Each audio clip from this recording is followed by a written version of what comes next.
Okay, let's talk about web services. So we're going to be implementing web service endpoints, right? That is going to allow us to expose a data model that lives on a server and make it accessible anywhere on the internet, right?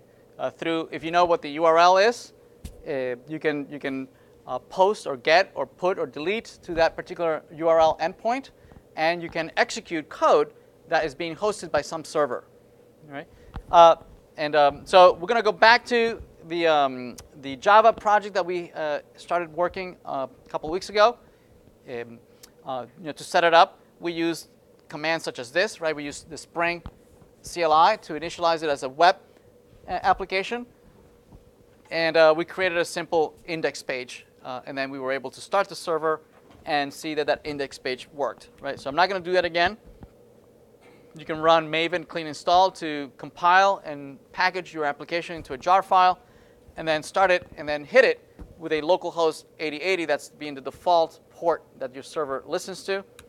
So we're going to be expanding on this project that we started a while back, and we expanded by adding the capability of exposing a data model. All right, we're going to start off with a trivial service that just knows how to say hello. In this case, we implemented inside of Hello World service, and we're just going to spit out some strings. And one thing to point out here is that the package, right? The package, to keep it simple for us, the default pack, we're gonna put all our services, all our controllers, right, inside the default package that Spring Boot created for us. Okay, so if we go back to our project. Right, and we go to IntelliJ. This is our Java project.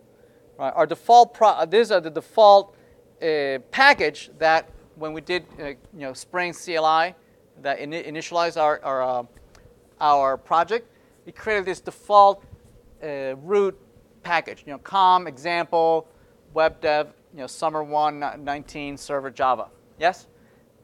All our controllers, all our JPA entities that we're going to create later on next week, right, need to be created under that package, right? That's going to simplify a whole bunch of things for us. Right? If you don't put it inside of that package, then you have to do a whole bunch of other things that you need to register those classes, right, and let the infrastructure know that these classes exist. But if you implement it under that particular package, the infrastructure is already configured to automatically find these classes for you, so you don't have to register them. All right. So let's simplify ourselves and declare all our files under that package. Okay. All right. So we had played already a little bit, playing around with user controller and modifying users to be able to register, log in, and things like that. Yes. So let's expand on that same idea. Right. Taking a little more pause on what is a RESTful service, what makes a RESTful service, and what's not a RESTful service, right? And so let's start implementing some of the data model that we'll need, right?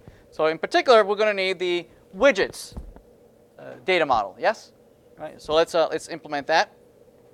A Java class in there, so we'll need widget.java, and in here we'll need fields. All those fields we said we need in the assignment would go here, right? For brevity, I'm just gonna grab a few and call it a day. Right? So I'm gonna declare maybe a private integer ID. I'm gonna also declare private string the name, right? And maybe a type. Okay. Also, we'll need to have setters and getters for each one of these fields.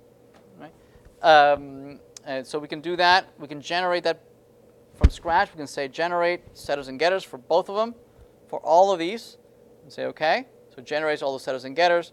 We'll probably already have the default constructor, but I'm going to create my own constructor. Generate a constructor with all the arguments. Say OK. And because I've overloaded my constructor, I'm going to have to also declare my default constructor. So I'm going to generate my default constructor. I'm going to select none, and there it is. Here's my no argument constructor. Everybody okay? Right? A Java class that follows this naming convention that provides all those public setters and getters, a no default constructor is usually referred to as a Java bean. Right? And if you follow the convention of being a Java bean, a lot of magical things happen. Right? That in our particular case, we'll have an automatic conversion between the Java world and the JSON world.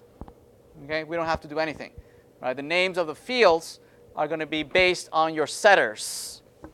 Right? So if you have a set type, you'll have a type field in your JSON. If you have a set name, you'll have a name field in your JSON. Right? All this happens for free. Right? If you follow the Java Beans convention. Right? If you don't follow Java Beans, then you have to do some more work. All right, there we go. So we have our data model. Let's also have a controller that is going to allow us to access or manipulate this widget.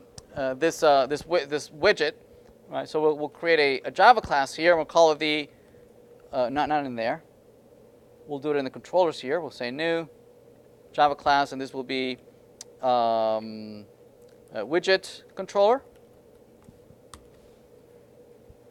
Okay. The name is inspired on the fact that this is responding to some HTTP events that are happening, and some client is generating it, and we are controlling what should happen for those events. Right? So we'll make this a RESTful controller, right? So that it's going to be exposed in an HTTP set of URLs. Right? It's going to host several endpoints, right? Of which we would like to be able to do the following. We'd like to be able to create new widgets, list all the widgets, update, delete. So this is going to host all the CRUD operations and map them to RESTful endpoints. Yes? Okay.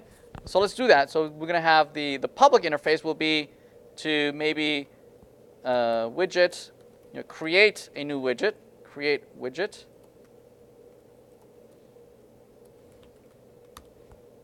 Okay, and we'll probably, there we go. We want that widget, and that's it. And for now, the create widget will make it so that it just echoes back the widget that we sent. Yes?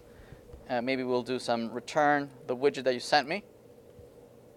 What else do we want here? Probably we want be able to return all the widgets. So list widget. Find all widgets and return a list of widgets. Okay. So but we have nothing to return. We have nothing to return. So let's create a dummy set of widgets for now. Maybe some static list of widgets, right, which is going to be maybe a new array list of widgets. Okay.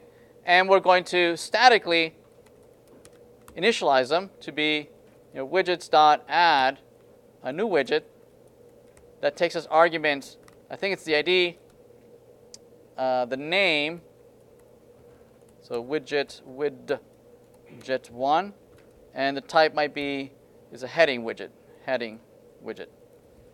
Although you're asked to use an enumeration, so use an enumeration instead. Okay. Let's just create a few of these. So 1, 2, 3, 2, 3, 4, 4, 5, 3, 4, 5. There we go. Widget 2, 3, and 4. We have heading. We have a list. We have a paragraph. And we have image. So those are the 4 types of widget that we're asked to implement. And so when we ask for all the widgets, we could just return the widgets, right? Also, when we create the widget, we could maybe just push the widget, the brand new widget, widgets.add the brand new widget, right? And then we can return all the widgets with the brand new widget including in there. Yes? Right, so we have all the CRUD operators in here. Let's see, we return this. Okay? What is it complaining about? Oh. All right, sorry. So copy that and just that. There we go.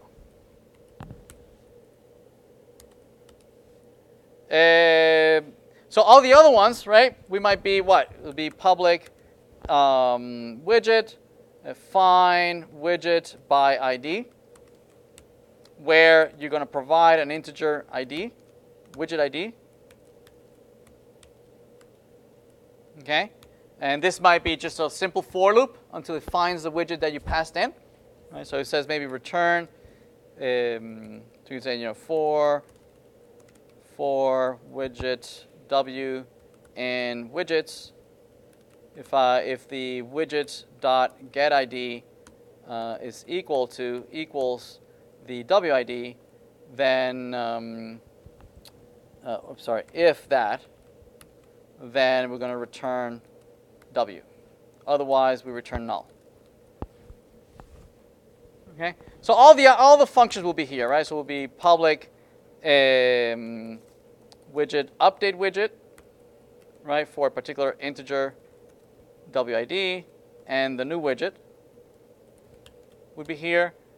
So this is return null for now, or maybe return the actual widget that we sent you. I'm just echoing what you sent me.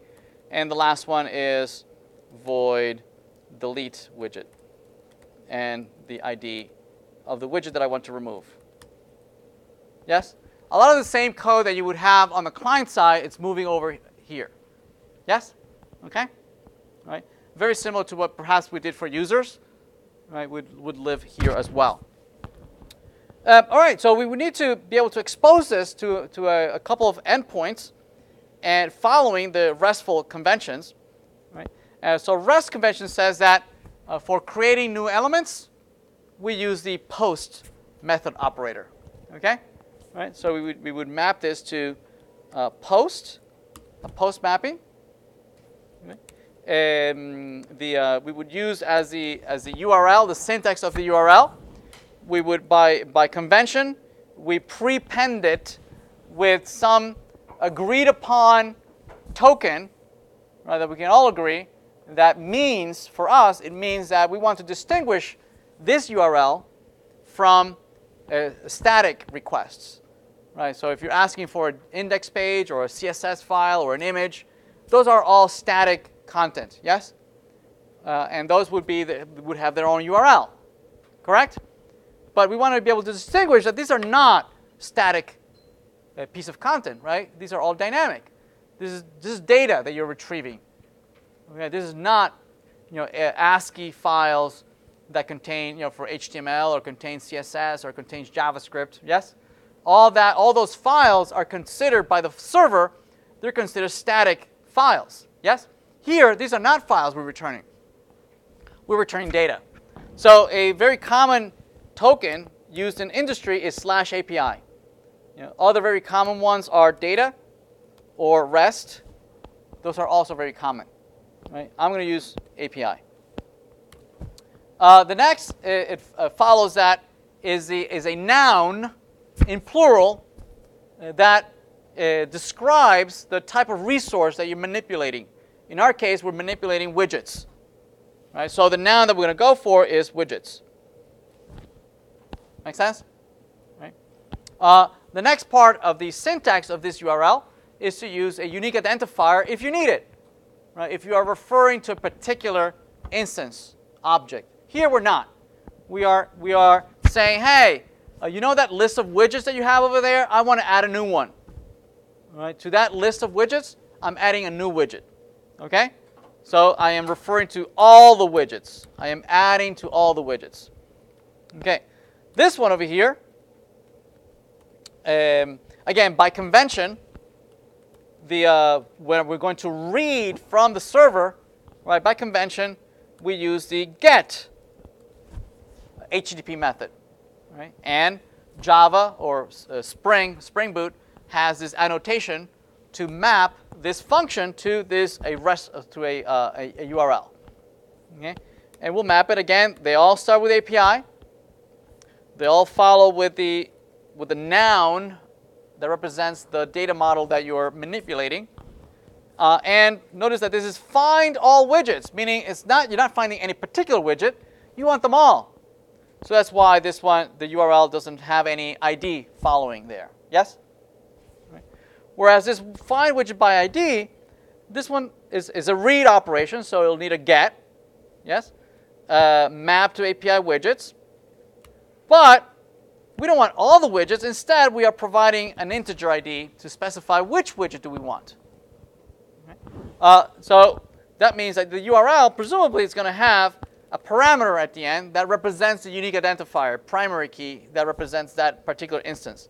So here's WID, or widget ID. Okay.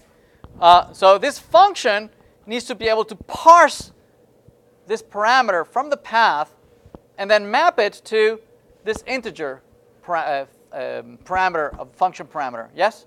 So to do that, right, we have an annotation for that as well. We're going to say, hey, grab from the path, grab the variable whose name is widget ID, parse it into an integer. So this will fail if it's not an integer. Right? It'll throw an exception that it was not able to parse an integer. And then pass it as part of this variable. Make sense? So meaning parse it as a path variable, meaning a variable that is embedded in the URL, in the path. Right? So same thing for update widget. We'll need almost identical URL. But the difference is an update. So an update, again, by RESTful conventions, right? This will be a put. Be a put. Putting meaning you're updating. Presumably you're updating something that already exists, right, as part of your data model. And so this is the identifier of the unique instance that you're manipulating, which we're going to parse it from the path, just like we did earlier. We'll grab that.